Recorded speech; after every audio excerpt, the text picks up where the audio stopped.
Everybody's looking for the moment history changed.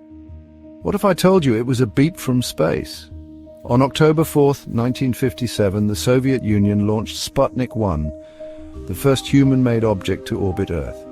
This humble, spherical satellite with 4 antennas weighed just 184 pounds. Its beeping signal at 20.005 megahertz echoed across the globe, announcing humanity's arrival in space. This was more than just a technological feat, it sparked a wave of inspiration. Overnight, space became the new frontier, igniting dreams of astronauts and scientists. Sputnik 1 paved the way for unimaginable advancements: satellites, manned space flights, even lunar landings.